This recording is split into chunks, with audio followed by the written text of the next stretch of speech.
Hello and welcome to the Video Game Book Club. I'm Savvy. I'm Elise.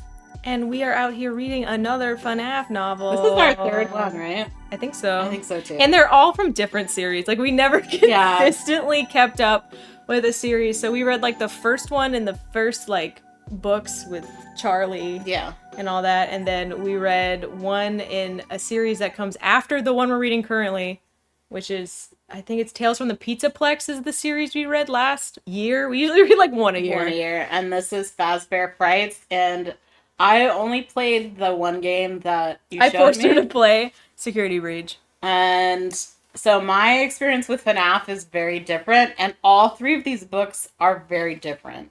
They are very different. It's interesting. It's weird how these books kind of create this weird fantastical magic lore with these robots. But it's also, so this one was, Scott Cawthon is mentioned because he's the creator of Five Nights at Freddy, but then Ellie Cooper is on here, and I feel like she's the one that really wrote these. Just like the Lolly's Game one, it was like two other writers.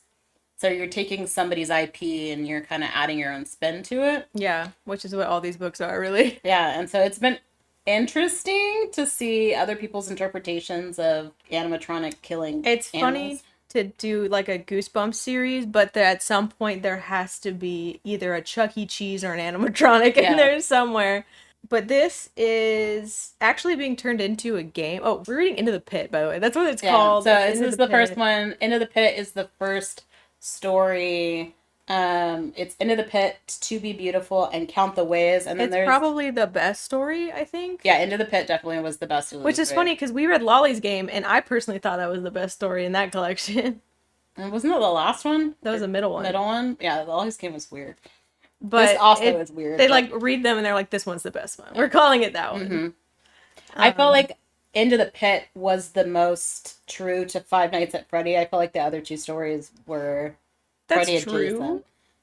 I would say the last one is pretty true to Five. The middle one, To Be Beautiful, is kind of weird, but we have a similar one when we talk about Lolly's Game. Yeah. I also tried to look up my notes, and it must have been another notebook. So yeah, it was. I don't know what notebook I used that one in. Because I was trying to find the characters' names and stuff like that, and I was like, oh no. Oh. All right, so Five Nights at Freddy's, Fazbear Frights, #1, Into the Pit, Scott Cawthon, Ellie Cooper. Five Nights at Freddy's fans won't want to miss the pulse-pounding collection of 3 novella-length tales that will keep even the bravest player up at night. They say that every time. Yeah. What do you wish for most? It's a question that Oswald, Sarah, and Millie think they know the answer to. Oswald wishes his summer wasn't so boring. Sarah wishes to be beautiful, and Millie wishes that she could just disappear from the face of the earth. I did not get that these were all wishes. I didn't get that these were all wishes either. I should have read the back. That's actually a good point, because in my mind I was like, oh, if you disrespect your parents, Freddy Fazbear will come kill you, is what I got from these. Yeah. It was the kids behaving poorly. It's kids like wishing for something that they don't actually want. Yeah. Is that what it is? Well, it's like, be careful what you wish for. Yeah. I don't know. It feels like all of them didn't actually want that, or maybe, I don't know. Continue the back. But in the twisted world of Five Nights at Freddy's, their heart's deepest desires have an unexpected cost. In this volume, Five Nights at Freddy's creator Scott Cawthon spins 3 sinister novella-length stories from different corners of his series canon.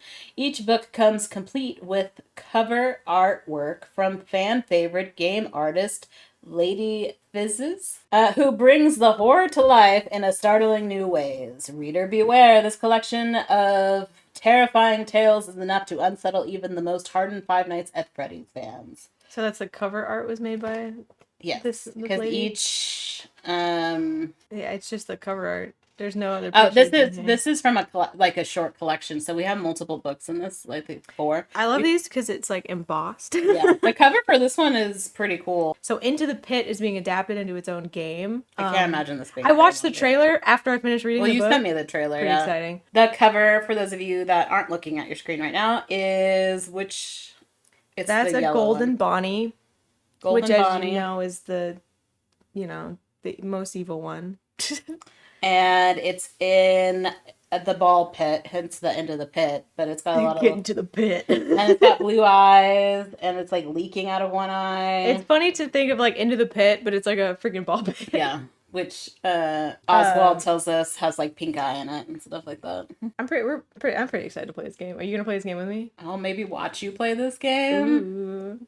But so this actually, 2 of the books in this novella collection have been turned into graphic novels. There's a comic book version of Into the Pit and To Be Beautiful. R.I.P. Count the Ways. You weren't good enough. Well, that would be hard because she's in a dark space for a lot of it, and it goes back and forth. That's true, I guess. So, I mean, that could easily be adapted to a comic, though, because you could see her eyes. Yeah. You could see all the mechanicals inside. But yeah, the Fazbear Frights graphic novel collection #1 has 2 of these stories in them. They cut it down a little bit. Like, you don't get as much backstory as you do in here. Like, this town is bad now. You know, it's just like, let's get straight to the action. All right, these animatronics need to kill people. Let's get going. So overall, you gave it 3 stars. Mm-hmm. I also gave it 3 stars. I would probably more of like 2.5.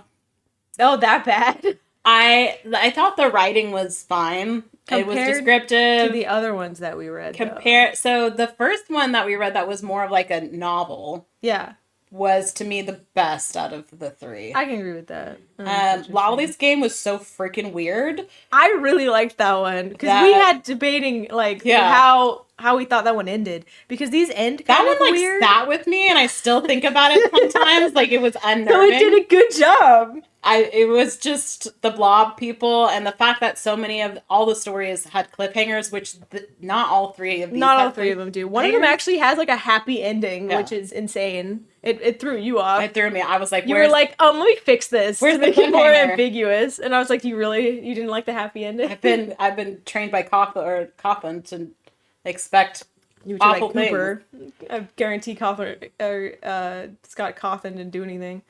That's true. This is the IP. Some people think he wrote like because at the end of these books, there's like a little extra story that is supposed to be connected to each other and all these other ones. It was really just tied to the second story. So some people think, because it doesn't say like written by, they think he wrote that, but I'm still saying it's probably Ellie Cooper. You can definitely tell the person who wrote the second story and the third story are the same person. The first story, I think, was different from the 2. So Into the Pit was different than the other 2, besides the fact that it's a male protagonist. And I don't know, all these kids are equally whiny to me. Yeah, they were all kind of annoying. But yeah, so I gave it 3 stars. I thought the writing was fine, descriptive.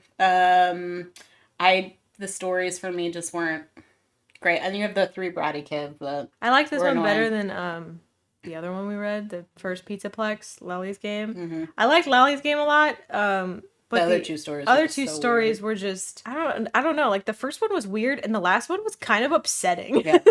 This one was at least like, oh, this is FNAF, you know? The first one. The End of the Pit is the first one, FNAF. and then the second one was like, oh, this one relates to the one that we already read, mm-hmm. which is kind of nice because we already read that one, so we kind of get it, but not really. And then the last one, I didn't like the last one, but it kind of made sense. Going into an animatronic's stomach and having it try to kill you is very FNAF. But I'm also like, how do you fit in there? Because watching the movie and seeing the game, these kids all fit in there, and these kids are like, you played security breach, you get in there. I don't understand. You jump in there. You're like, yep, let's go. We're just tiny. Yeah. They're big robots. But if they fit a full adult human body in there, how do you fit a child's body just in the stomach? But you don't really put a human body in there. But that was the old one. Yeah, they were like made for the same like size as like a adult could be in it, right? I think they're bigger now than an adult. I don't know. But it's also that because I have very limited access. I have limited access to the games because I haven't played them except for the one. Would you like to?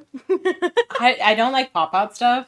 That's all it is, baby. I know, and that's hard for me because I just expect it's solving a puzzle. You have to be good at puzzles, otherwise you get jump scares. Yeah. Like playing Operation, where you get buzzed all the time. So the lore of the whole thing, because they're all different. Like there's different Freddy characters in this one, and the first book I think we said was not canon, right? With the girl Charlie that goes back. It's like a different universe or some shit is what they said. Yeah, so each time we read one of these books, have to like reintroduce myself into a world. It's different rules, different stuff. I mean, this one could be canon. I mean, they have I don't know.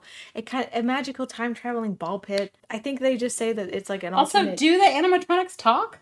Yeah. In the game? Some of them do, yeah. Because I'm just like watching the movie, playing the game, reading all these books. It's just like the rules change each time. I think it's just different. It's just different animatronics. I think Into the Pit's canon. I don't know though. I felt like Into the Pit was canon. I think all these are supposed to be canon, right? Yeah. But it's just like wacky all over the place. Corners of his series canon. I think I'll leave it up to you if you want to make it canon. Has time travel in it? I guess we'll try to figure it out as we go. We're going to build this plane in the air. You know, I used to care a lot about canon when we started this podcast. Yeah. But the more I've been reading these novels and thinking about it and consuming extra outside media from the games, I'm like, I think the canon is whatever you want it to be in your heart. It's the gamer experience, right? Where you latch onto certain things versus others, and like you kind of make up your own. If it's canon to you, it's canon to you. If you hate it, just pretend like it doesn't exist. True. It doesn't matter. And so I don't care that much if it is canon or not. We're still confused on whether these stories are canon, and we'll talk about it as we get into each story. Okay, let's get into the pit. Let's get into the pit. Into the pit. So, Into the Pit is Oswald's story, and I have my first quote is, "Nothing looks deader than a dead possum." I don't know about that, Oswald.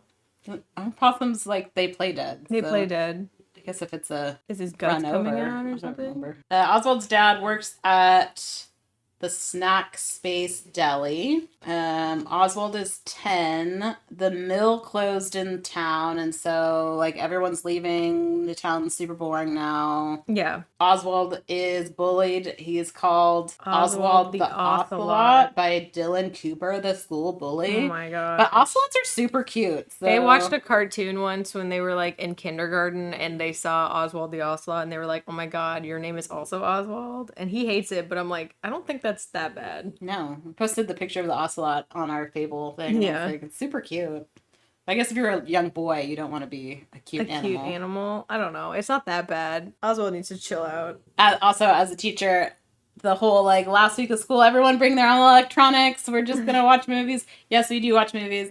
Very rarely will your teacher tell you, and it's usually a sub, bring your own electronics. I would not do that just because it's a liability issue, and also you can't control like what your kids bring. And you normally would just sit there bored. Yeah, we watch it so when grades and stuff are due, like we'll put a movie on. You guys can sign your books and stuff like that because sometimes we had like events that happened around campus. That was fun. But other than that, it's just being bored. Yeah, definitely not. Yeah, teachers are trying last minute to get their kids to pass their classes. Although he's 10, so it doesn't matter. But you hear that, 10-year-olds? School doesn't matter. No, school matters. You just legally, they can't hold you back. Your parents have to. So this is the last day of school. His family doesn't own any modern tech, so he's poor. He just he has an old phone. He doodles animatronics, animals. On it, just because everyone else is like on their phone and stuff. In the comic, he's just straight up doodling Freddy Fazbear. Yeah, bears, bunnies, and birds. He just likes the way that robot animals look. He doesn't know why. He has no idea. I was thinking, like, all the stuff that you draw when you're younger, I don't think I drew any mechanical stuff. Like, everyone tries to draw horses, right? Like, certain lettering stuff, flowers. I don't know. Maybe popular animated character stuff, but... I don't know. This kid's special, maybe. Destined to be an engineer. That's true. Oswald has a cat named Jinx. Is that the black cat from Hocus Pocus? Was his name Jinx? Reynolds? I kind of felt like Jinx should have had a more important part in the story. So basically, all of this background information is that Oswald's poor. He lives in a dying town. His friend moved away. His like only friend. So he's really, really bummed that he can't. School's out for summer. It's Banks. Thackeray Banks. Oh, that's right. His dad works at the snacks space at the deli counter. Mm-hmm. He's got to find somewhere for Oswald to go because his mom is a doctor? Nurse. And she works all the time. They don't want him to be home alone while they're at work, so they're trying to find something for him to do during the summer because he doesn't have a friend to hang out with anymore. So they're like, hey, why don't you go to the library? We're going to drop you off at the library all day. All and day. then right before his dad gets off work, which I'm like, you work at a snack space. Like, why can't your son come to your place of business to hang out? Maybe it's illegal. And so he sends them to Jeff's Pizza is across the street from the library, so he just gives him like a couple bucks to go get a slice of pizza every day. Yeah, and a soda. For lunch. So he has to do this every single day of the summer where he goes to the library and then goes and gets pizza and then... I like going to the library, but for like 30-minute increments... Yeah, I can't imagine. Like once a month? Like a school year amount of time or school hours. It's the summer, yeah. But you're there for like 8 hours, right? Because your dad has to work his shift. Yeah.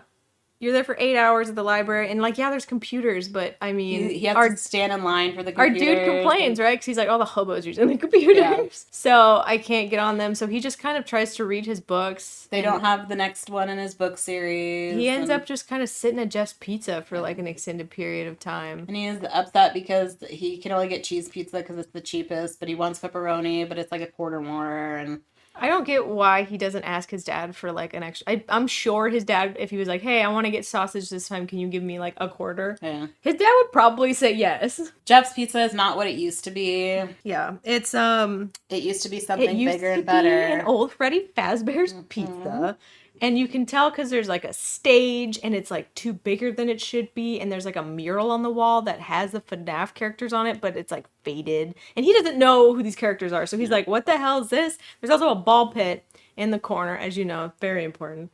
And it says, do not touch. Don't go in there. Yeah, so he only sees his mom at breakfast. His mom's working crazy hours as this nurse. Yeah. And the ball pit to him is the weirdest part, which I was like, oh, okay.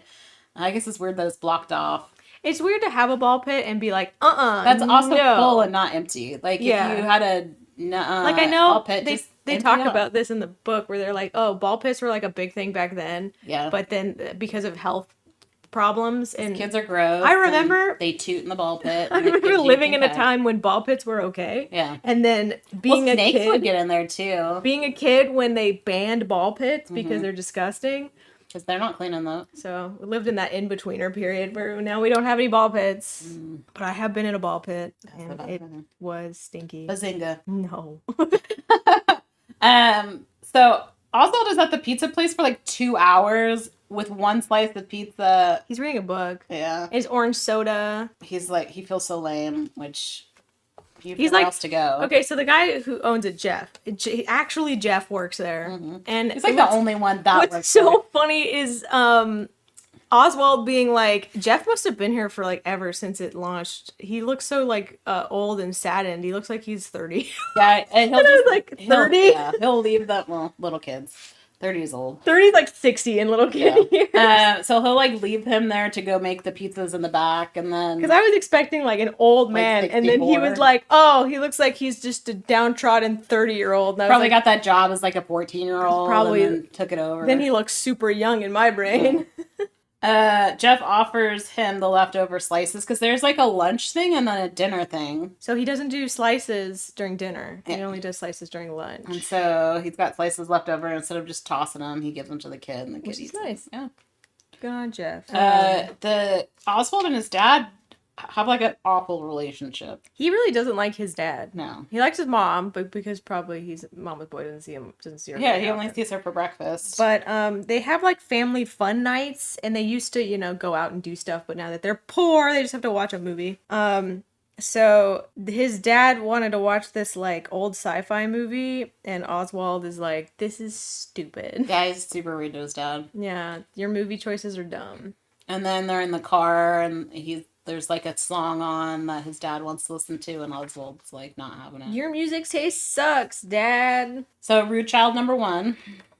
Krampus is coming to give judgment. I think the movie thing wasn't that bad. I think you're allowed to dislike your parents' favorite movies. Yeah. But I do agree with the dad. The driver picks the music. That is true. Get your license, 10-year-old. And then you can pick the music. You can walk. What are you even listening to at 10? Bluey. The Wiggles? Dad, this sucks. We shouldn't listen to the eagle. We should listen to the wiggle. The Wiggles. So he's at. Oh, he gets a text from Ben. Oh, we was like, oh, we're going here this summer. Yeah, Ben's like, how's your summer going? And he's like, super lame. I have to be at the library all the time. He's like, well, I'm at Myrtle Beach, so I'm having a great time. He's like, oh, I hate my life. We should have left. This place sucks. Yeah, so he fights with his dad about not going on vacation and how creepy Jeff Pizza is. And so Oswald is like, you know what? To get back at my dad, I'm going to hide in the ball pit when he comes to pick me up from Jeff's Pizza. The gross ball pit. I'm going to go full deep in the ball pit so they can't find me. Bazinga. Stop. However, when he comes out of the ball pit, he sees that all of a sudden Jeff's Pizza is like a cool place to be. Yeah, it's full. It went back to Freddy Fazbear's. There's like arcade machines. He's in the hot tub time machine of the ball pit. There's a lot of kids running around. Like the animatronics are on the stage. He meets up with Chip and Mike and they play skee ball together. Mm-hmm.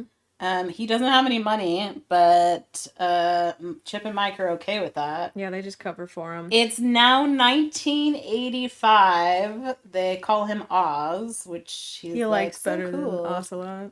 He also sees a guy dressed up in a yellow rabbit suit just kind of standing in the corner, and he's like, that's weird, but nobody's acknowledging that, so I'm going to also not acknowledge that. Because you know more about Freddy than I do. Yes. This reminded me a little bit of more of the movie. So this is based on the actual events of the first game. So Mike the... I don't think that's the same. Because it wasn't the kid that goes missing, the brother, right? Wasn't his name Mike? Or was Josh Hutcherson's the movie's name its own thing. Okay. Ignore the movie. Afton, right? The guy who owns... He's in the suit. Yeah. And he kills those kids. Yeah. So he's standing there in the suit in the corner. Checking out kids. Checking out the kids. And so... Like a predator. Yeah, so he's in the ball pit. That's the picture on the cover. It's the... Yeah. But apparently, like, everyone's ignoring him, or they can't see him because only Oswald can see him, or something that's happening here. I don't know. Mike he doesn't like Freddy, the band. He's like, that's weird, huh? He gets creeped out by it. And... Oswald's like, I gotta get back because he lied because he, didn't want to tell them that their dad called because they don't have phones. He figured it out pretty fast. Yeah. Of that he's in a different weird time. Well, because they talk about different things too, like movies that come out, and he's like, "Oh, I saw that a long time ago." He's like, "How did you see it?" Like, it's in theaters right now. Yeah. He's like, "Oh, she's like, I gotta get back to my grandma. She's waiting for me." And then he runs and dives in the ball pit. There was a quote in here on page 34. It talks about how stuff that you like as a kid gets creepy when you're older, like things like clowns and dolls. And I thought that was not all things. Well, things that's take on what media brainwashes you it to does. think, though.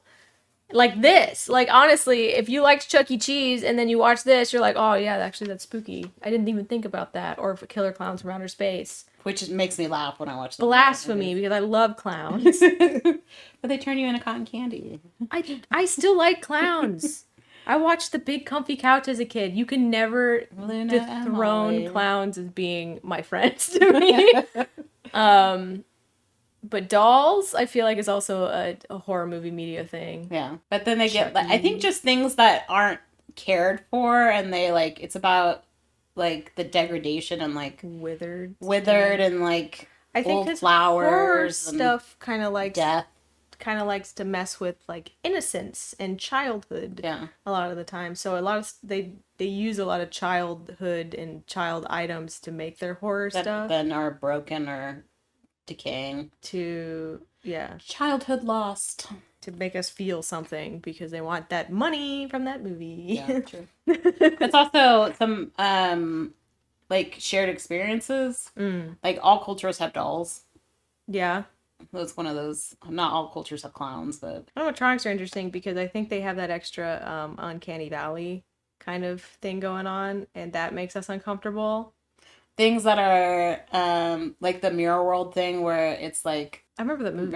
And there was the Jack in the Box types of things, and they were just a little, They're a little slower. We don't like things. We don't like things that run really fast and skitter like bugs. We hate that. And so when like people do that or other things do that, it freaks us out. And then the music is like twangy and like just stuff that key. Is like not in our pattern of mind. It messes with us, and we're like spooked out by it because it's, I don't know, unknown, kind of weird. We're not used to it. We hate change. True. Anyway, done with the psychology of horror. Moving on to Five Nights at Freddy's. He understands that it's time travel. Obviously, he's bored. He keeps going back, and then he all of a sudden has coins in his pockets, which was weird. Yeah, so he keeps going in and out of the pit because now he's like, I have friends now. Chip and Mike are my friends. And he keeps also seeing the creepy rabbit in the corner, and he's like, well, I mean, if nobody else is going to bring him up, I certainly am not going to. So he like gets a large pizza when he's hanging out with Chip and Mike, and they run out of tokens, and he's like, I feel bad for mooching off of you guys. Like, I don't have any money.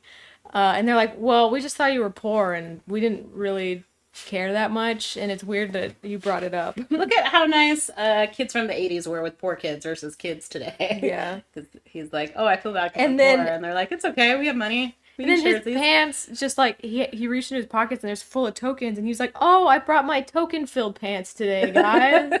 So let's go play some skee ball. That was a weird... I don't understand that. I didn't understand. I thought it was not a good point in the story. I mean, it keeps them there to play, but... I hate to criticize, and I hate to throw my own thing there, but I personally think that the rabbit should have come over and brought him, like, a cup of tokens. Or there's a cup of tokens waiting at the ball pit. Like, so he knows that it's a portal. Yeah. And it's like someone's watching him come through, so it's like they're expecting him. The magic of like, oh, my pants are suddenly full of tokens. I mean, someone put something in his pants and he's a 10-year-old kid, and I don't like that. Well, it just seems like they were like magic pants. Because he's like, oh, it's like unlimited tokens. Yeah. And I'm like, what? What's the deal? Weird. Not only are you time traveling, but now we have magic pants? What is happening? Too much magic. Not realistic. I get the portal to another time. I'm okay with the magical ball pit portal, but I draw the line at token pants. I also like the fact that he's doing his homework, so he's watching all these movies, which is like having him bond with his dad, right? Yeah, because his dad's old. I thought that one of the kids was going to be his dad. Yeah. I was so sure that one of those kids was going to be his dad. Because he asks about it, and he's like, oh, I mean, it's a history of the town that no one really likes to talk about because of the murdered children. But it should have been more of a bonding experience for him and his dad, I felt like. Because that would have been character. So that's the other issue I had with this book, is that there's not a lot of character development. They kind of see the errors of their way like at the very end. Except for Oswald. I would say in the second one, she does kind of have a little bit of character development with her mom. Because she's nicer. Yeah. But I don't think she's developed as a person. I think she's just more confident. Yeah. Which, this guy, Oswald, he doesn't really hang out. He has dad issues, and that's like the whole point of this book, is his dad issues. So his dad told him that he went to the arcade, but he doesn't want to talk about it, which is, I mean, fair. And no one, I mean, I've seen this in other books that kind of irritates me, because in real life, like... especially kids are like, I have a right to know about your past. And it's like, if it affects you, maybe, but at the same time, that's someone else's experience to tell, and you shouldn't be forced to tell your experiences. I mean, you may not be comfortable. It's not really the kid's right or the dad's right to. And it's like traumatic for the dad to like, let me talk about my friends that were murdered. Yeah. But it's fiction, so. Let me talk about my friends Chip and Mike that were murdered. And the kid will be like, oh my god. Oh no, Chip. So anyway, he dives in the ball pit today. And then he comes out and he hears kids screaming. Yeah, people are running away to the exit, and he's like, oh, this is very spooky. I'm gonna go see if Chip and Mike are okay. It also, he has this weird mentality where he's like, I'm not born yet. so I'm not in danger. Yeah. And you're like, what? You're interacting with these people. It's not like you're physically here right now. You're interacting with the games. What do you mean you're not in danger? And he kept that mentality when he did something really stupid, which is follow the yellow rabbit who is beckoning him into an employees only area. Or it says party room. A private party room. Private party room. And this creepy rabbit is like, ooh, come here. For me, hard to visualize because it's again, it's like he follows the yellow rabbit into the private room, which is a party room. It's a private hallway. Yeah, that leads to the parties, to the party rooms. Yeah. But you can see it in the Into the Pit trailer for the game. Okay. Because this is the trailer thing, and I guess you could read the comic. They also have in the comic, but. So is the private area just for like private parties, or is it like private employees only? I think it's private parties. Okay. Because I was confused with that. I was like, why does it say private? And then you're all of a sudden you're in a party room. He's in like a hallway because he walks a long time with this rabbit, and he's like, well, I don't know why I'm following this rabbit. This is super spooky. Rabbit that gives him the ick. He's like, let's follow it. Yeah, let's follow. He's beckoning me. He's like, come over here. And so I might as well, but he's like, I'm not born yet, so I'm fine. I'm safe. So the rabbit like opens the party room door and is like, come on in, take a look. And there's just corpses of children in party hats. There's 6 of them against the wall, and those are the ghosts of the animatronics. But usually those were supposed to be stuffed in there. But he hasn't done that yet. Does he kill them all at the same time? I don't know how he kills them. Or he kills them. I thought he killed them like over a period of time. Because otherwise, if you have 6 dead kids in one room. I think he kills them all at once. Does he? Okay, I don't know. I'm not a FNAFer. So. I don't know though. I'm not 100% on that, but I think I guess it depends on what book you're reading. I think he kills them all at once and then stuffs them into the suits. I kind of felt like there's not like 6 suits, but I think I don't know. Yeah. Well. You probably know more than I do. Person listening. So I guess tell us the history. Because the other book, the first one, made it sound like it was over a period of time kids went missing. I don't think, but that's like that's a whole different thing. I'm getting my lore mixed up, so. But what's in the comic, they have the kids seated on like chairs. Okay. But I'm pretty sure in the book they were like against a wall. Yeah. Anyway, there's a bunch of dead kids against the wall, party hats on, and obviously Oswald's like, okay, I'm running away now. And the bunny chases him. Because he's like, why is he showing me this? Am I next? Like, what is up with that? So he runs away. Bunny's fast, trying to dive off into the ball pit. He pops out. I wonder what would have happened if he left the pizza area. Because he went out the front door. Because his friends, Chip and Mike, were like, hey, you want to go see a movie? And he's like, I can't. My soul is trapped in this pizza complex. Yeah. But I'm like, what if he could? Could he? I don't know. Would you test that? If you time traveled in a ball pit, and somebody was like, let's go see a movie. It's 1985 now. I would leave the place. I would stay in a freaking Chuck E. Cheese. Would you see it if you could leave the place? Like, what would happen? Would you, like, explode? Or dematerialize back in the ball pit? Like, you just can't. Or it's like you hit a wall and can't leave the place. Sorry, guys, I can't leave. I'm a mime. I don't know. I think I'd give it a shot. I think I'd try to see, explore the town, what the town looked like. That would have been cooler to be like, I'm at the library. I'm at, like, these places that he was at before. I think you just didn't want to take the risk of, like, what if he did, like... It's also a really short story, too, so... That's true. Not time for that. That's true. Anyway, so, yeah, he jumps in the ball pit. He's back in his own time, and his dad is looking for him. So his dad showed up at the pizza place. His dad and Jeff are pissed. They're very mad. They're like, don't you read the sign? Oswald dad looked at the dirty pit and he's like, oh, that's going to give you pink eye. Yeah. Doesn't your mom, the nurse, tell you? Pink eye? Ew, you were in there? Why are you in there? And then who knows how long anyone has ever been in that pit? Years? Forever? Probably years, yeah. Jeff goes in every once in a while. He gets his pizza supply. Just sitting there. It's probably cheaper. He just orders pizza from there and then like comes back in time. And he's like, oh, I'm upcharging. Yeah. This is pizza from 1985, kids. A little dusty, but it came out just fine. So the dad looks in the ball pit and is like, ew, why were you in there? And then did he lose his shoe or something? No. No. And then 2 arms, yellow arms, come out and grab the dad and like pull him into the ball pit, struggling. And there's like screaming coming from the pit and then silence.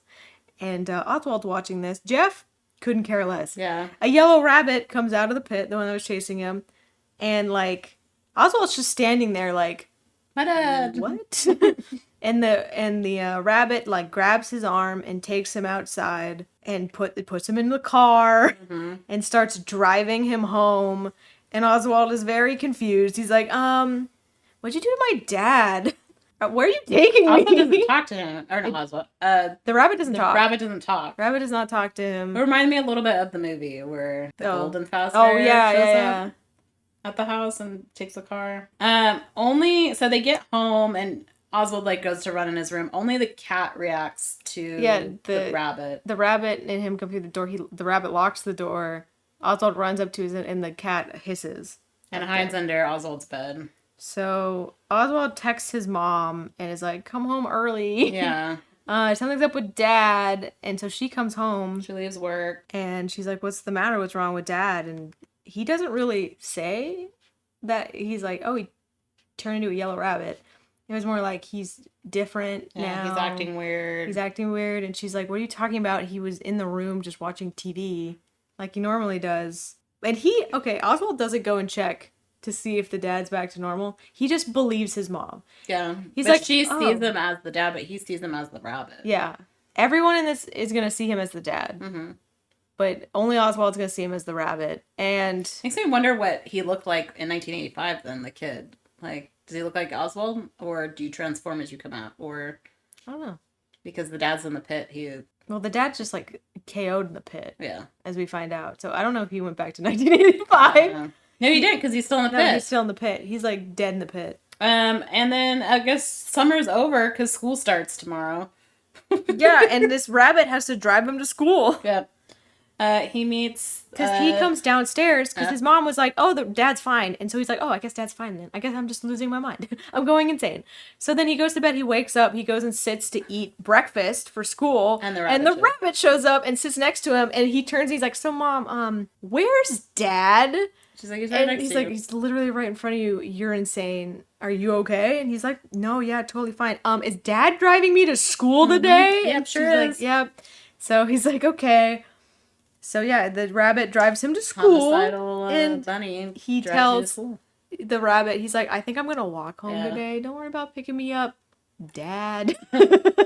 Weird. There's a new girl at school. Her name is Gabrielle, and they bond over books. Mm-hmm. She reads her favorite comfort book, To Be Brave. And he takes the bus home. And then later goes to Jeff's. Yeah. He's trying his best to act normal. But he goes to the ball pit and his dad's there. Unconscious. No, you skipped a whole bunch of stuff. No. He went into his room after he got home from school. And he what's funny is like the rabbit comes up and is like beckoning him again to come downstairs because he made dinner. And so he's like, "Pizza, thanks, Dad." The rabbit's just sitting there. Like frozen pizza from silent. Yeah. As he drinks and he's like, "I'm gonna go to my room now. Goodbye." So he goes back up to his room and he's like, "I gotta go back and see what's up with the pit. So I'm gonna sneak out. Hopefully the rabbit doesn't find out that I'm sneaking out." So he sneaks out of his house. He sees that the rabbit is like lying in bed with his mom, eyes open, staring at the ceiling. He's like, "Okay, well," once he gets out the door, he books it. He runs away to Jeff's Pizza, and luckily Jeff's Pizza is still open. He runs into Jeff, and Jeff's like, "Oh, it's full pizzas right now. We don't sell by the side." And he's like, "Oh, I'm just here to get a soda to go." And he's like, "That's weird, but okay. Yeah. I'll do that order as soon as I'm done with these other orders." So while Jeff isn't looking, he flings himself back into the ball pit, and he finds a shoe. And then he follows the shoe in the ball pit up to a face. He can't really see in the ball pit, but he's like, "This feels like the face of my dad." So I'm going to have to pull him out. He doesn't do a very good job, and the rabbit is there now. Yeah, rabbit shows up, and he's like, "Oh no," because his dad's like unconscious. Mm-hmm. And so he's trying to get his dad out of the ball pit while the rabbit is trying to put it back in the ball pit. The rabbit's like attacking this kid. And, he like bites him. arm. He bites him in the arm. He's like, he has fangs and like sharp teeth, and he's like jumping on the back of the rabbit and like throwing him around, and the rabbit's trying to get him. And eventually Oswald like dives back into the ball pit to get his dad, and when he comes back up, the rabbit is like hanging. Yeah, there's some like weird choking. rope things. Yeah, I'm like, how do you hang on the rope of the ball pit? Is it like the netting? Yeah, it's the netting, but like, how do you hang yourself on it? So the rabbit's neck is caught up in the ball pit, And he's like struggling, and he's like, "Oh, help me, son." He doesn't say that, but he's that reaching also out. is weird to me because I'm like, what happens to the rabbit? Because that is the killer from the 1985, right? We already did the deed, so Yeah. I don't know what the Is deal that with why the they couldn't story find is. him? They could Because he went forward in time. And so, yeah, he hung himself on the ball pit, the rabbit. The rabbit somehow got tangled up in it and then died. And then the dad wakes up and everything's fine. The dad wakes up, everything's fine. The dad's like, "What happened?" And Oswald's like, "Oh, you tried to get me out of the ball pit and you bumped Jeff's there and your he's like, "What's this head." rabbit?" Don't worry about it. It's a new decoration. Yeah. It was a weird ending. So him and his dad go home, and it's like, fine. They're BFFs. He's like, "Thanks, Dad, for..." Learned his lesson. He tells his dad that he loves him, and Jeff yells at them that he forgot his soda. Yeah. And that's the end of that story. And that is like the only good ending we've gotten. So it's also an actual ending where most of these stories are open-ended. So that's on Fable I put like, I felt like if you wanted to be more FNAF-ish and have that open ending thing, then once they went home, I think the cat should have hissed at him again. Or hissed at Oswald. But why would you think that Oswald became the rabbit? Oswald's the lucky rabbit. Oh my god. Like, that didn't make any sense to me. No, it's just because he's transformed when he goes through. Maybe, like, it's not what you... Not transformed. And the fact that he dived into the ball pit, need something else from the cat. That was to grab the dad, and he didn't go back in time. Like, it would be funny if he would try to get his dad out, but it was like 1985, and he's like, "No, wait!" And he pulls his dad back in, and he's like, the Jeff one. Dang it. And every time he comes back to his time, the rabbit's there. So he's like, "This is extra hard now." Because I have to go back to my time. I hope the game does that. That would be funny. DLC, that's the end of the game. I don't know, because this is a very short story, so elongating it out into a full game, I have no idea how they're going to do that. I feel like it's going to be it has to be a short game. But that short? I know it's a stealth game, so you're hiding, because in the trailer, he jumps into an animatronic suit to hide from the rabbit. So I have a feeling it's going to be it's probably like the opening where you're mad at your dad, and then you go to the 1985 thing. This is me predicting the game that's coming out like next month. And then... See how close you are. And then, like, the gameplay really starts, I think, in 1985 is what it looks like most of the gameplay is.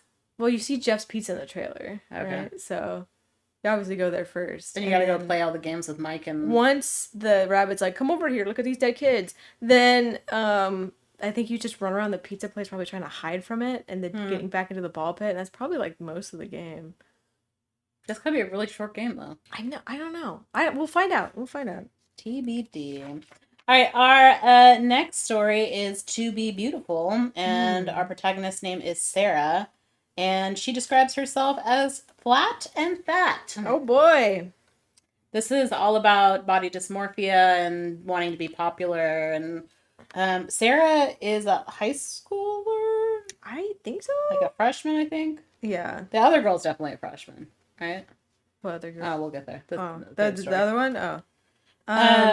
She nicknames herself Mrs. Mix and Match, like a Mrs. Potato Head, kind of. Yeah, because she's like, I have like a flat ass, but I feel like I'm fat, but I got a big nose, but I have... Yeah, what's weird really is she's herself. like, I hate my mousy hair, but there's like a popular girl that has like chestnut hair, and I was like, chestnut and mouse... What? Yeah. She calls the popular... So it's like the plastics, they're the beautiful is what she's dubbed them. In high school, were the cliques named? Like you had... We call ours the assholes. No, I had kidding. like... I'm joking. I nicknamed some like the B team where it was the rosters, like the second string, but those were the nice guys. And I then didn't you nickname had anybody. the popular people, and then you had like they had names based on like what, like the football players or like that, but we didn't name them. I've heard people trying to name, because I remember in my corner people tried to name us a bunch of different things, and I was like the drama kids, and it did stick. The band kids, but I wouldn't give them a nickname. Well, she's like the only one who's giving them this they're name. the beautiful, the gorgeous, and they look they're all different. They're like Bratz dolls. The Uglies. Oh yeah, that's what it made me think of. Scott Westerfield, I think. Yeah, the beautiful. She wants to be a model, and she's really rude to her mom. She watches a lot of YouTube beauty tutorials, which is very dangerous, and she doesn't eat that much because she worries about to eat carbs. breakfast. Yeah. But today is her birthday, so she's allowed to wear a little bit of makeup to school, which is very exciting for her. The Beautifuls, I said they reminded me of Bratz dolls because each of them looked different. Like, one's blonde, one's redhead, one's, I was like... Mm-hmm. They all have different hair colors, is the law. Sarah's best friend is Abby, and she has potential, and then I put, this story is so gross. She's her best friend, and she's like, oh, she wears, like, baggy clothes, and... She has glasses. Yeah. She could be so pretty, but he just Abby doesn't care. Like, she's comfortable with herself, and as your best friend, you should not be judging your... I mean, Abby comes up, and she's like, oh, those girls you're admiring, they kind of look like penguins today. Yeah. It's Abby for the win. Then she asks this question of, like, what would you do with $1 million? And Abby is like, oh, I take my family to Paris and... This is just so that Sarah can say this stuff about herself. And she's like, what would you do, Sarah? Sarah would get plastic surgery and, like, a bunch of work done. And Abby is rightfully grossed out by that and tells her that she likes her better when she was not obsessed with her looks. Mm-hmm. Yeah, and then Sarah's super rude. Sarah blew up, calling Abby childish for liking horses and cartoons and baby animals and stuff. She's like, well, I'm an adult, so I have insecurities now. Yeah. That's what makes me better than you. So I was like, is this middle school or is this high school? It's the same. Yeah. It's all the same. Sarah is, again, she's rude to her friend, so... She's like, I plan on becoming pretty today. That's my plan goal. To be popular. And her whole thing is like, the only way to be pretty is if I dye my hair blonde. This was weird. Such a baby-minded mentality to have. But she goes to the beauty store, she buys blonde dye, and... But first, she needs to peroxide her hair. Yeah, the hairdresser told her she has to get peroxide. So she goes and bleaches her hair and dyes it by herself at her house, alone. And it turns sewage green, which we've all been there. I've never gone blonde, so... I had sewage green hair. But that's because I went green after I had bright blonde hair. And I went to the hairdresser and I was like, yeah, I'm tired of this trash blonde. And she's like, I can't believe you said that to me. I did that hair. And I was like, well, it looks terrible. So she turned her hair green. So she just ruined it some more. So she has to dye it back to brown because her mom shows up and ended up spending like all of her money, right? They don't have a lot of money. So again, yeah, she's a single mom. Poor family. Yeah, her mom comes in with an I told you so and takes her to the mall. So now she's back to brown and she had to cut off the end. So it's a little bit shorter. Back at school, she goes and she sits at the corner of the Beautifuls table. They just don't talk to her. They don't talk to her. They don't make her move, but she can sit there and... it's kind of nice they don't make her move, though. Yeah. So you can just sit there. Yeah. And then she gets up with her salad and runs into Mason Blair. The hottest guy in her grade. And he's like, ew, you got salad on me. So she, mortified, and she walks home instead of taking the bus. And she passes a junkyard on her way home from school. And she sees an arm inside the trunk of a car. So she's like, I'm going to go check that out. Yeah. What's up with that? It's a doll. It's a metal arm. She opens the trunk and there's a girl-shaped animatronic in there. It's taller than her and it has jointed limbs and waists. And I'm like, that sounds terrifying to see. And you can see it in the comic. It's very lanky and it has a long neck. It's not something I would bring home. But she's like, it's so hot, I have to take it home. She's like, this is what I want to look like.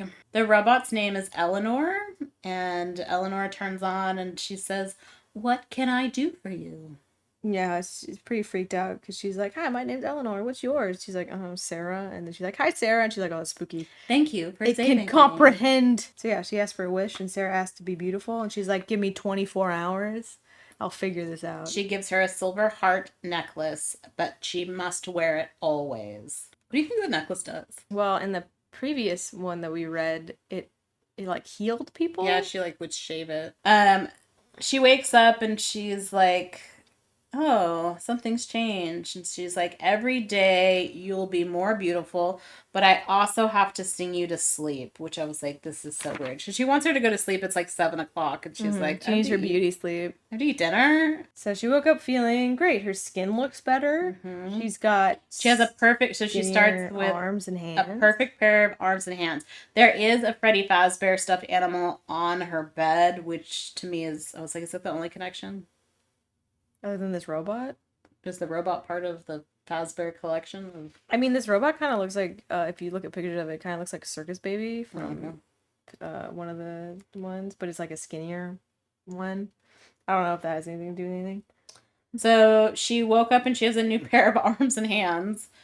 With, like, painted nails. Yeah, and Jillian, who's part of the Beautiful, she's like, oh, I like your nail polish. And so she's very happy about this. Eleanor, tells her she should go to bed early to get her beauty sleep. So next time she woke up, her legs are long and shapely, and she decides to wear a dress. That kind of looks so weird that you have, like, new arms and then you have new legs that don't quite fit the rest of your body. Yeah, that seems weird. Yeah, but no one notices, like, that something's off. So that tells us no one's really. Sarah's becoming more hungry. I wondered if that was going to be a thing, but it's not. So. I think it's just because she's not putting the pressure on herself to have to starve herself to be different, but it's changing for her. I thought maybe her new limbs needed more substance. Sarah does apologize to Abby, though. She's got enough confidence to actually eat crow here. I was also just like, I did a WTF mom, because the mom's like, yours seems so much more mature and easier to talk to. Yeah. I was like, gross. It's just because she's a little less insecure in herself. Yeah. And that's it's hard for those kids out there in middle school, high school, you know? I did take real issue with this story because, I mean, the end, we'll talk about the end when we get there, but there is so much pressure. There's pressure on guys more now than there used to be for them to look a certain, like, Marvel-esque, which is why all those little boys are at the gym. And they're get on any of the machines. They're also starving themselves too. So they're taking steroids. Men, boys, we see you and your struggles for sure. Women, we've just had it forever, longer, and we get it at a younger age. Yeah.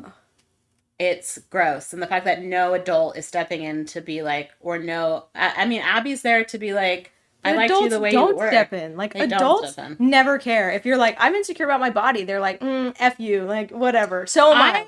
Get over it. So, again, the teacher, I've had conversations with kids about some of their insecurities, and it's like, you're growing, right? So you're going to feel awkward in your body because your body's changing.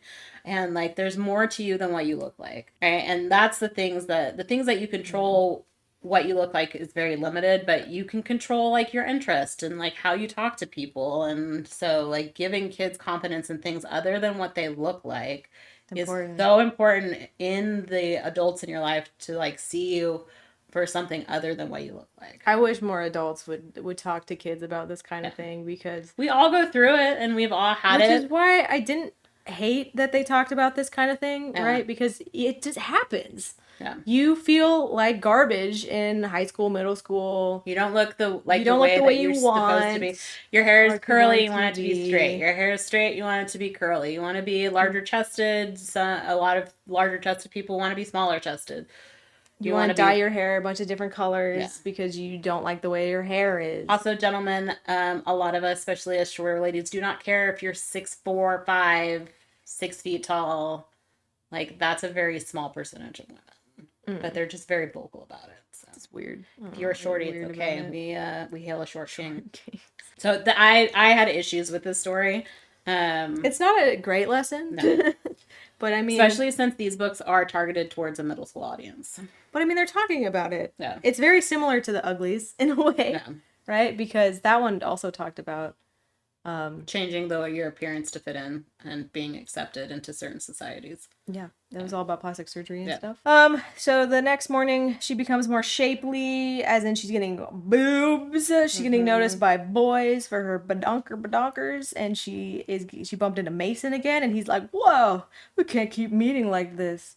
Yeah, it's like she went through lipo and puberty at the same time. Tight, round, and feminine. She asked her mom if she could get more bras or better bras. Because all of a sudden she grows boobs every night. Yep. So yeah, they exchanged names. She's named with Mason, so she's pretty stoked. The other quote is like, "You're pretty from afar, but far from pretty." Sarah thinks she's a butterface. Yeah. It's like awful. So she's like, "Yeah, I want to fix my face." And Eleanor's like, "Do you really want to fix your face? Because like, you changing body shape won't cause anybody to be like, oh, she's a different person. But if Mhm. you change your face, people might be like, what's up? Who's that? Who are you? And Sarah's like, yeah, I want I also have an issue, and this is not in here, but her mom's also not noticing, but you genetically, if your parents are, you know, your biological parents, then you genetically look like them. Eleanor says that your parents will notice you, will remember or know who you look like because they always thought you were beautiful, right? So they don't see the changes because they always see you as beautiful. But I don't know. Yeah. I don't know about that. But also, like, people that, also parents and adults that get plastic surgery who have kids, and then their kids don't see themselves in their parents because they're, like, that to me is a weird societal construct. Because you have so many people that are getting plastic surgery and then their kids look at them and they're like, they don't see themselves within their parents. So then they think something's wrong with them, right? Because their parents now they can see what they look like if they were their age and they got plastic surgery. True story. So she is going on a date with Mason. She has a new face, by the way. The Beautifuls ask her to sit next to them. They can now hang out. She's accepted. Abby's like, why would you want shallow friends? You know, they suck. Yeah. And Sarah said Abby would be more beautiful if she changed everything about herself, and Abby is understandably pissed and walks away. So then Mason comes up and asks her out for ice cream after school. He wants to take her to pizza and a movie on Saturday after they have ice cream. And he's going to walk her home because he now knows where she lives, and I'm like, how did that happen? I thought she didn't want him to know where she lived. But I also put, like, how does he know where she lives? That's what was weird. She's got more insecurities because she's poor. She tells Eleanor about her day, and this is where we find out she's 14 years old. So she would be like a freshman in high school. What's funny thing about Eleanor is that, like, when Sarah wakes up, Eleanor's like deactivated in the corner of the room. Remember that one time she wakes up in the middle of the night and she's like over her bed? Like, she's only active at like night, like evening to night. So she tells Eleanor about the date and stuff, and Eleanor's like, "Did your wish come true? Also, don't take off that necklace. Yeah, don't take off that necklace." She reminds her every night. So she goes on the date with Mason on the weekend. No pineapple on pizza ever. God. Which you do you, boo. If you like pineapple on pizza. Conversations that she has. They're shallow. They're so shallow. That night, Eleanor asks how her date went. Oh, or is this before or after she goes to the mall? She's going to the mall next. Okay. Because she asked her mom for a ride. Her mom's like, wow, aren't you popular? You need a ride to the mall. So she goes to the mall with the Beautifuls. The Beautifuls never told her what time or where. Yeah. So she just guessed. And her mom's like, why don't you just text them and ask? And she's like, I can't do that, Mom. Yeah. You don't understand. This is a test. They expect me to know. And I was like, what? Excuse me? Yeah, great friends. What? I feel like they don't. I feel like if you did text them, they'd probably respond. I think she's just in her head a little bit. Also, I put in all capital letters, do not put lipstick directly on your lips from the freaking makeup counter. Well, she did that, and it was like $40 lipstick, and she's like, oh, I can't. I'll come back and think about it later. Yeah, she's like, I don't know. So we find out that the Beautifuls are kind of dicks, which we're not surprised. Not at all. Because they were kind of mean to a sales lady. They were trying on prom dresses. And she's like, why would we go to prom? We're freshmen. Yeah. And they're like, oh, just bag a oldie and go to a prom anyway. And then the sales lady was like, are you guys going to buy stuff or just playing around? And they're like, just rude. And they just leave their clothes on the floor. And then they go make fun of the sales lady at the food court. Don't be friends with those people. So she went to bed, and she had a weird dream about how she was at the movie with Mason, and Mason turned into Eleanor, and then Eleanor's teeth were sharp. And then she's being replaced by Eleanor's hand. Yeah, like her and Anne Mason were like Eleanor. Yeah. It's kind of weird. I have dreams. So she woke up, and Eleanor was just like looming over her, and she's like, what are you doing? She's like, oh, I'm watching over you. Every night to make sure nothing happens. Did you get your wish? So Sarah's like, something is really weird. She's like, can you not do that anymore? Can you go stand over there? She's like, okay. Mm-hmm. So the next day at school, the Beautifuls start making fun of Abby. Don't do it. And Sarah's like, that's my old friend. And then Sarah trips and falls over. And all the Beautifuls hears a clang and a clash laugh at her. Her necklace fell. She keeps hearing crashing and clanging noise from coming inside the body. Mm-hmm. Then she hears screaming. The necklace got knocked off, and Abby picked it up and is like, I think you dropped this. And tries to put it back on, but waist down, she's turning into junk metal rusty stuff. She tries to put the necklace back on. She's made up of gears, spokes, hubcaps. She can't put the necklace back on, so she's like, I'm gonna run home and try to get Eleanor.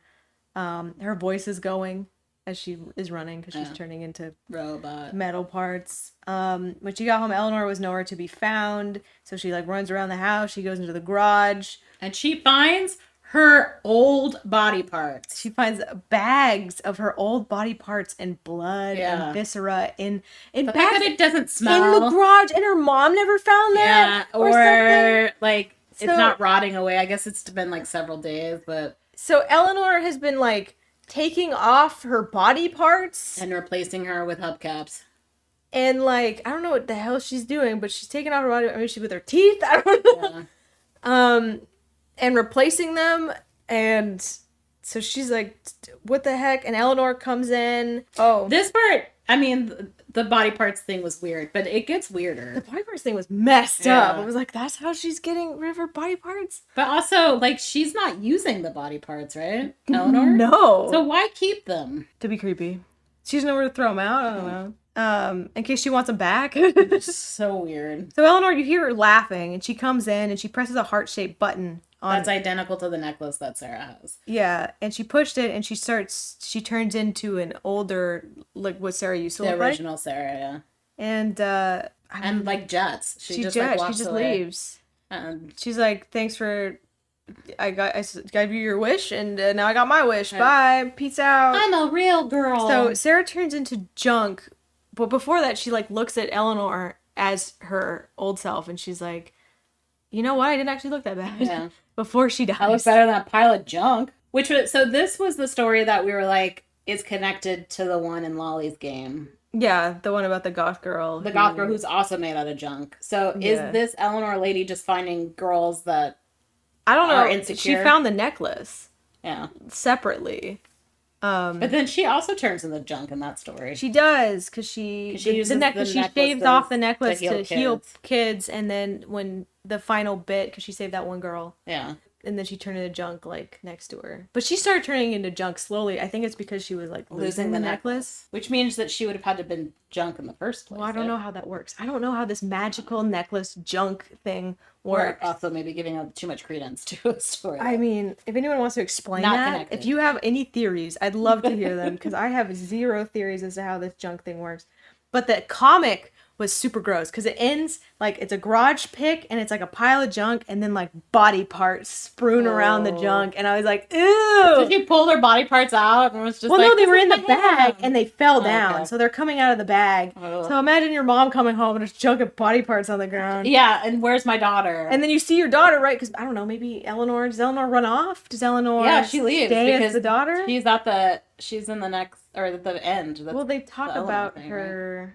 At the very end, but they talk about the Sarah case being like missing. Yeah. Oh, she dipped. Yeah, she dips. Okay, I thought she maybe was trying to live her life.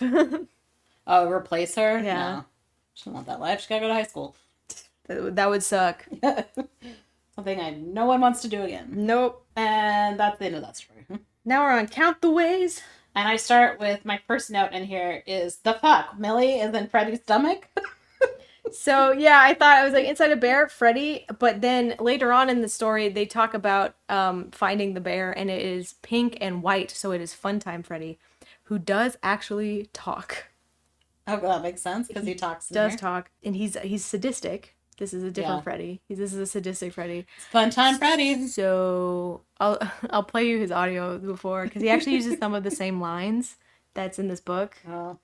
So this book story is canon then. Maybe. I don't know. There's also a lot. So Millie is a teenager, probably. Mm-hmm. This is kind of annoying because it'll flip between her being stuck inside Funtime Freddy's stomach. And then previously what she was up to. Yeah. She is goth and she is like all about death and all that stuff. So there's a lot of goth hate in this book. You know what? Goth kids are some of the nicest kids. So stop the goth hate. But this girl sucks. She's a downer. She's like I said in the Fable app, if you have any emotion other than like miserable, then you're a fake ass bitch and you're lying.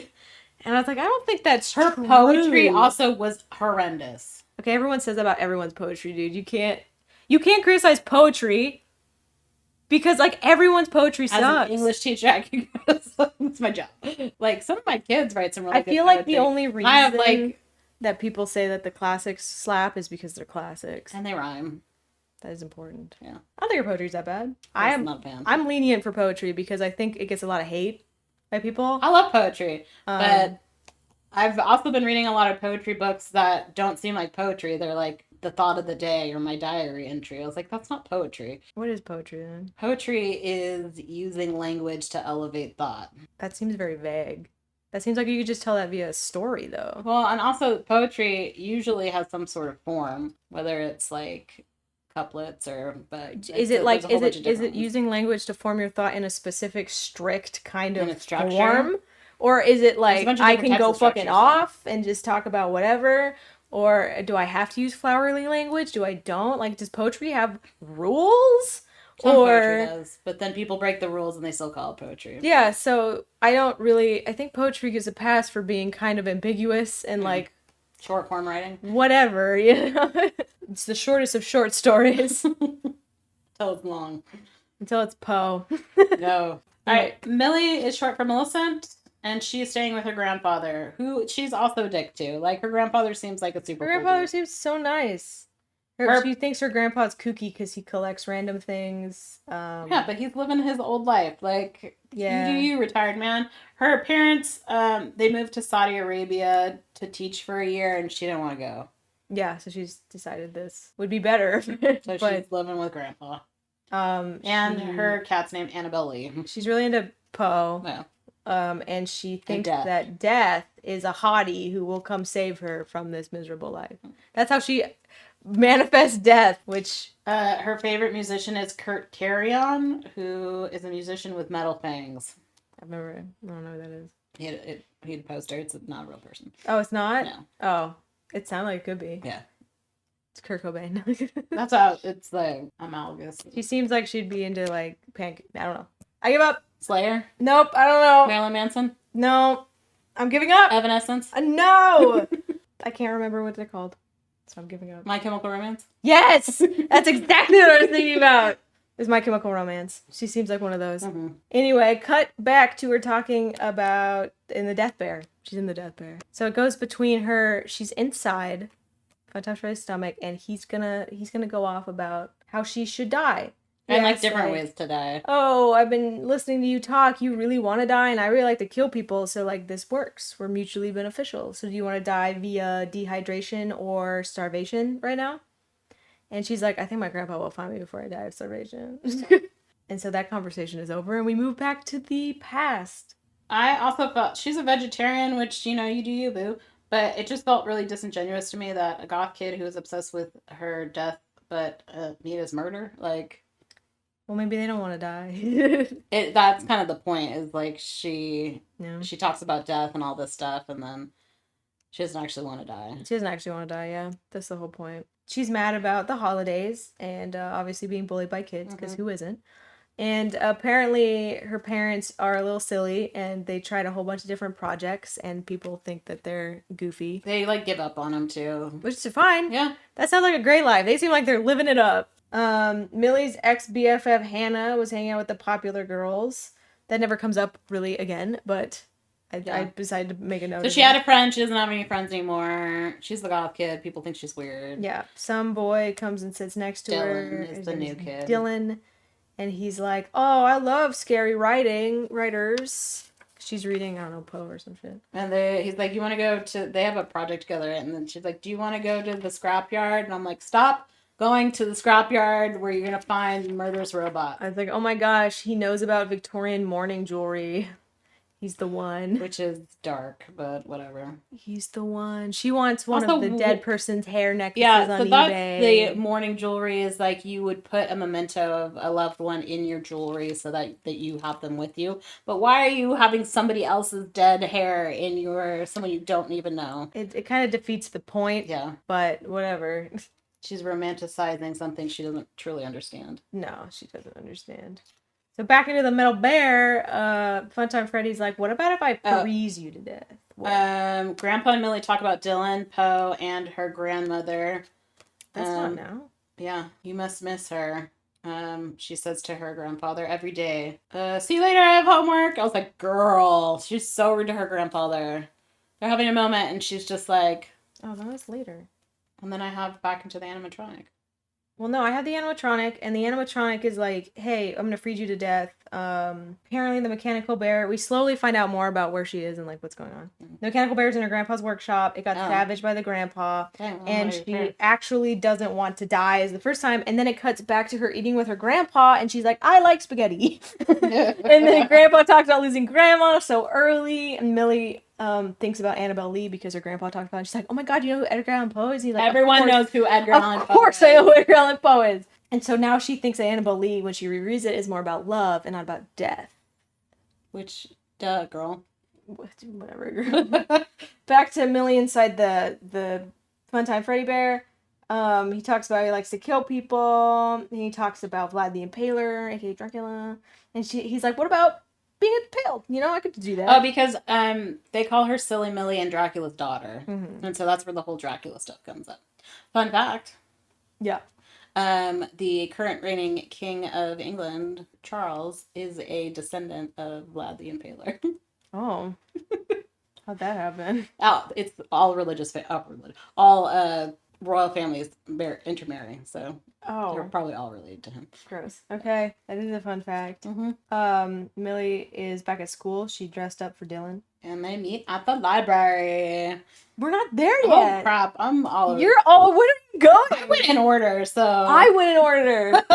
Okay, Millie's back at school. She's dressed up waiting for Dylan. And then he gives her an H.P. Lovecraft book because he was talking about it previously. He's like, have you read Lovecraft? And she's like, no, I haven't. So he comes and brings her the book. And she went home to read it, and she likes it, but she's more likes the fact that Dylan went to his house. Someone noticed her. It's like, oh, I was going to give her this book, and then did that. So then we moved back into her inside the bear, and the bear was like, what if I zap you to death? And Millie was like, I don't like that. So then we go back in the past, and Millie goes to the library on weekends because she's quirky.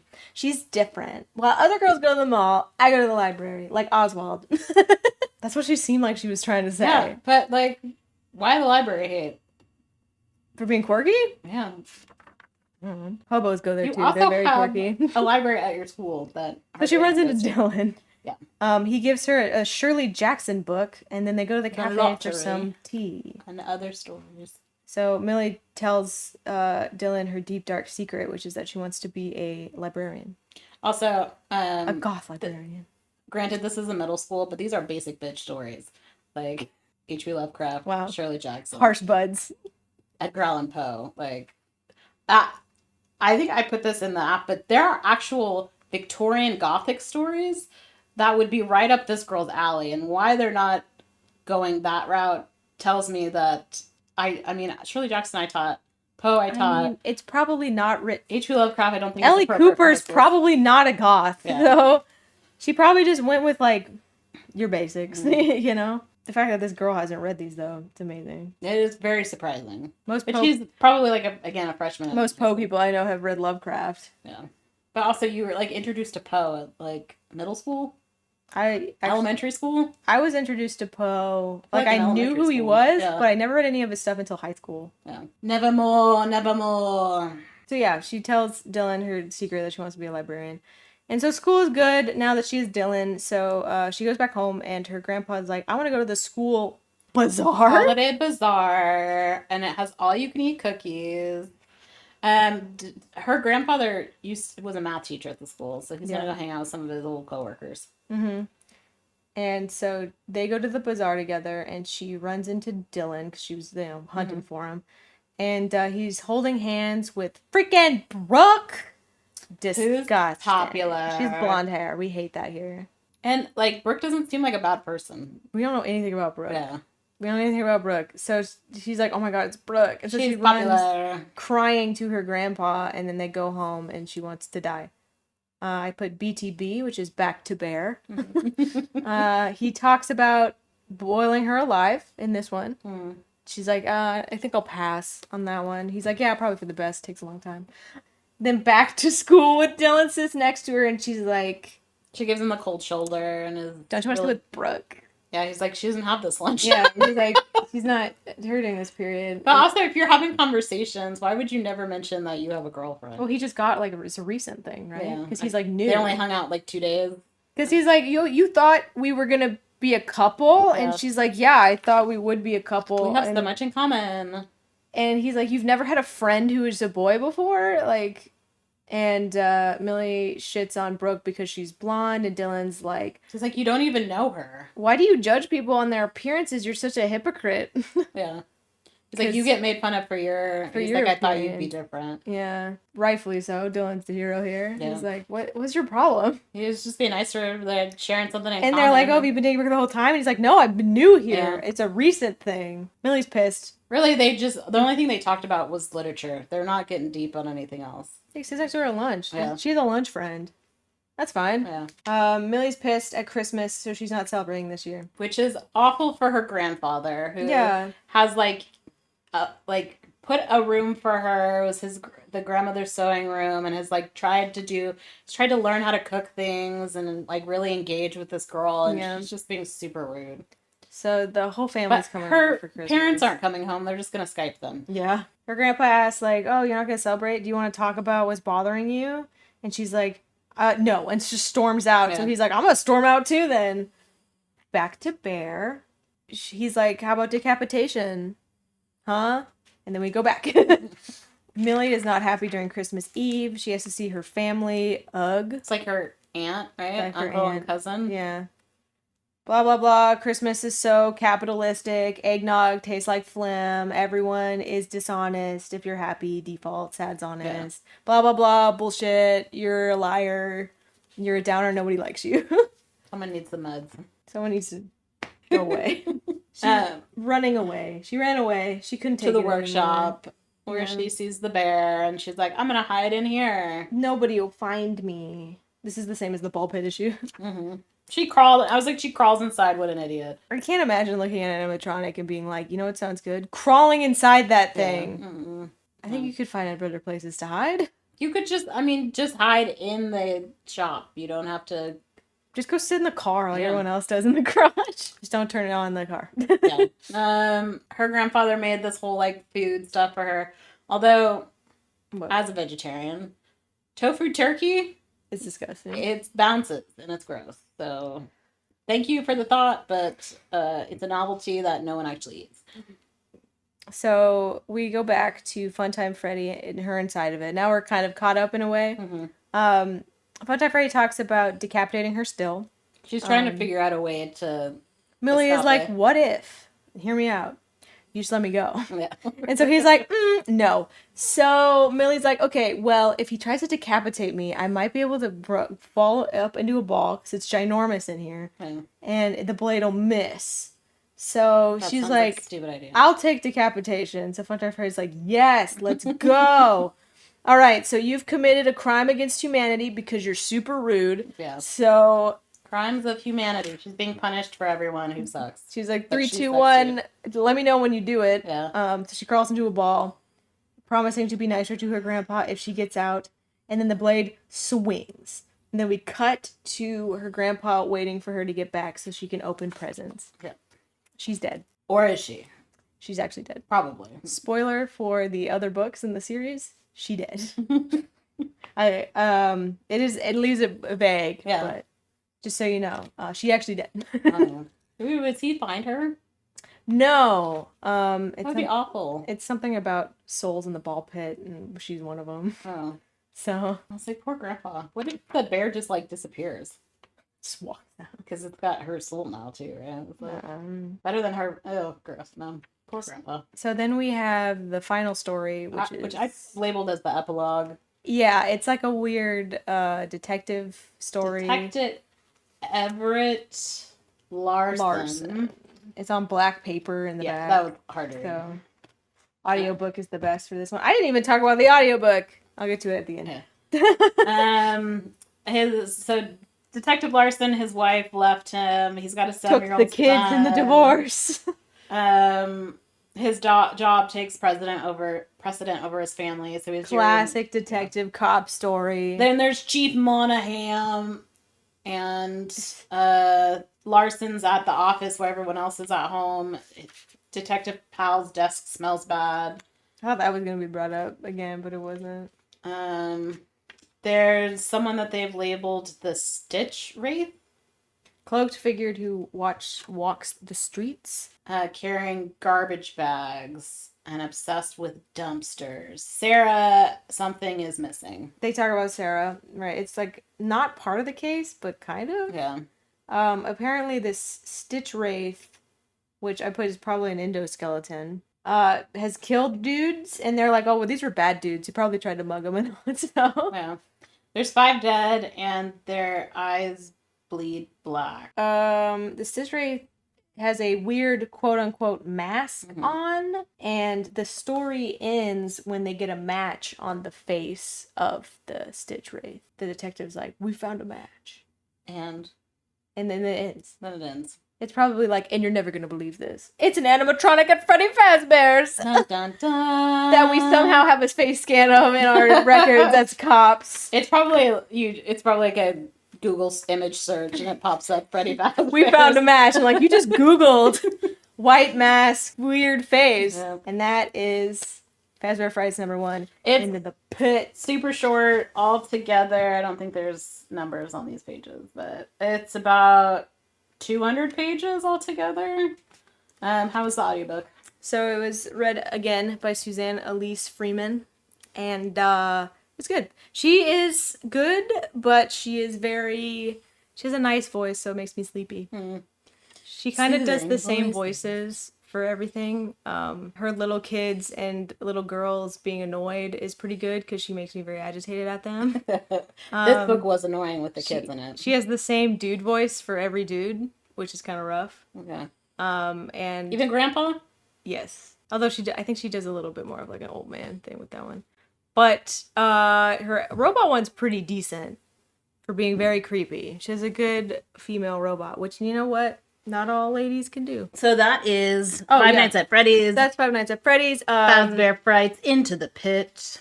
Be nice to your parents or Freddy Fazbear will get you. Yeah, don't crawl into animatronics. Also, wishes. Yeah. Be careful what you wish for. Careful what you wish for is what we learned from this book. All right, next month? Next month we're reading Aiko, Castle in the Mist by oh my god, Miyuki Miyabe, which is is this a retelling of the game? Aiko? Anyway. Did we play this game? We did. Did we finish this game? No, and okay. I need to replay and finish this game. Apparently this is always on the list of best video game adaptations. Novels. Okay. And this is like #1. So we'll see. We'll let you know. Join us. Join us on Goodreads and Fable and all that stuff. Yeah, you can on Fable. I mean, so far it's just me and Savvy that are commenting. So feel free to comment or lurk, and we'll see. I'll let you guys know on Goodreads because sometimes the first couple chapters are free. But I have to check that out with the Fable people because I'd be adding books to their Fable list. Yeah. All right. Well, we'll see you next time. Bye bye.